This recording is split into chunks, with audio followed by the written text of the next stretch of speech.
Mga kapatid, nagbabala ang DOH sa publiko lalo na sa mga lumusong sa baha na huwag bastang iinom ng doxycycline na pangontra sa leptospirosis. Dapat daw kumonsulta muna sa doktor. Nasa frontline ng balitang yan si Mobile Journal, Daniel Dayaw.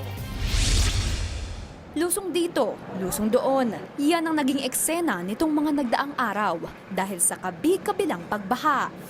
Tuloy, sa San Lazaro Hospital sa Maynila, umabot na sa 50 ang naka-admit sa leptospirosis ward.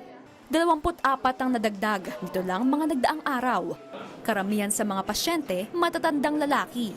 Tulad na lamang ni Rogelio Tamundong na 5 araw nang naka-confine matapos lumusong sa baha kahit may sugat ang kanyang paa. Nilusong sa baha, nakatulog ako pagising ko. Yun na, nilalagnat na ako. Masakit ng mga hita ko, pa ako. Tapos yung tiyan ko, yung likod ko, pati ulo ko, tapos nahihirapan po ako umihi. Ito yung dibdib ko, sumakit din po ito. Tumigas. Ito ang iniinda ko, tsaka yung likod. Yun po, tsaka itong talagang diyan makakalakad. Ang hirap po maglakad. Si Jason Arellano na nasa emergency rin, halos 2 linggo raw bago makaramdam ng sintomas.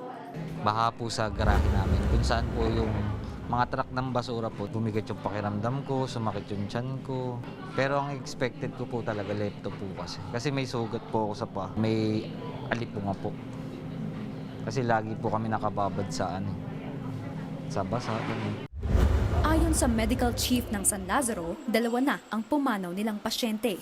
Sa datos naman ng Department of Health, 3,760 na ang naitalang kaso ng leptospirosis sa bansa. Mas mababa ito kumpara sa naitala sa kaparehong panahon sa nagdaang taon.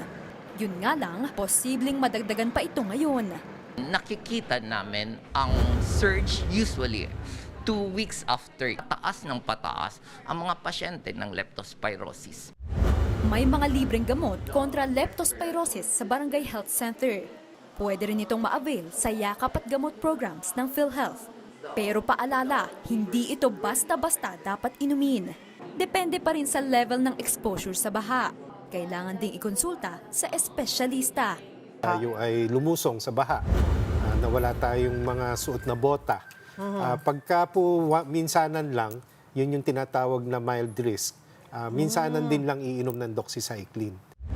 May tulong din ng PhilHealth sa mga ma-o-ospital dahil sa leptospirosis. Kinailangan mong ma-ospital for leptospirosis. PhilHealth has already increased the case rate by 3, no? So, triple na yung rate ngayon.